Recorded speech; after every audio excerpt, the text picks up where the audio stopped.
Katanga, 1961. Le camp de réfugiés et les ombres de la sécession. Septembre 1961, l'ONU installe un camp aux portes de la ville. Aux abords d'Elisabethville, l'Organisation des Nations Unies installe un camp de réfugiés. L'homme chargé du rapport est Just B.W. Quittenbrower, officier des affaires sociales de l'ONU.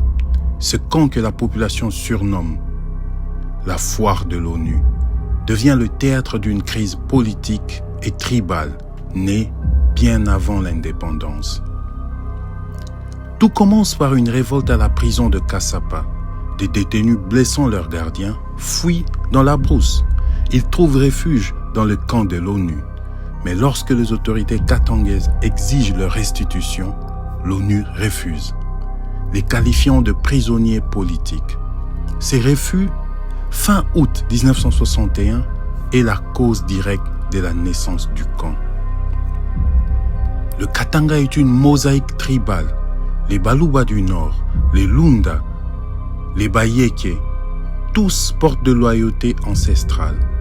L'indépendance du Congo en 1960 exacerbe ces tensions. Les partis politiques se forment sur des lignes tribales. Konakat pour les Katangais, Balubakat pour les Luba, Fedeka. La politique devient le prolongement du sang. En juin 1960, la Konakat forme le gouvernement provincial sans les autres partis. En juillet, Moïse Tshombe proclame l'indépendance du Katanga. Les Baluba exclus du pouvoir se regroupent. Les tensions deviennent insurrection. Le nord du Katanga s'embrase, attiré par Johnson Sendwe et le réseau lumumbiste. Jos Quittenbrower arrive au Katanga en septembre 1961. Il travaille avec le major Arne Forsland, commandant du camp. Faute de personnel civil, ce sont les contingents suédois et irlandais qui assurent la logistique. Leur courage est salué, mais leur présence militaire dans un contexte explosif soulève des critiques. Les Baluba du Kasaï, immigrés depuis des décennies pour travailler dans les mines, sont désormais perçus comme des étrangers. Mutés, arrêtés, exclus, leur sécurité est menacée. La garde nationale katangaise et les jeunes du Génékat accentuent la pression. L'amertume grandit, la peur s'installe. Le camp des réfugiés devient plus qu'un abri.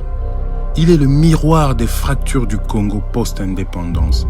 L'ONU protège, mais divise. Les réfugiés sont pris entre deux feux, la méfiance du gouvernement katangais et les promesses de l'ONU. Le camp cristallise les douleurs d'un pays en quête d'unité.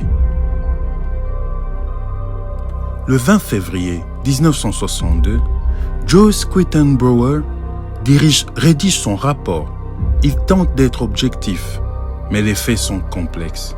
Le camp né d'une révolte nourrie par des tensions tribales et politiques reste un symbole de l'échec du dialogue. Les réfugiés, quant à eux, paient le prix de l'histoire. Trop dur et trop lourdement.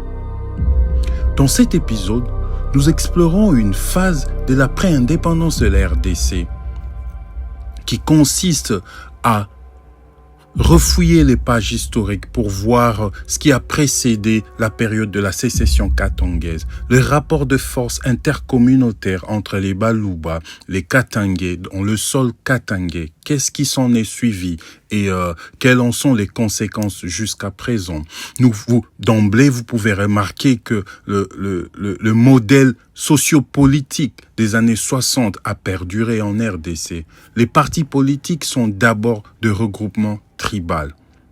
En commençant par là, nous venons tous de désigner un poison de l'unité nationale congolaise.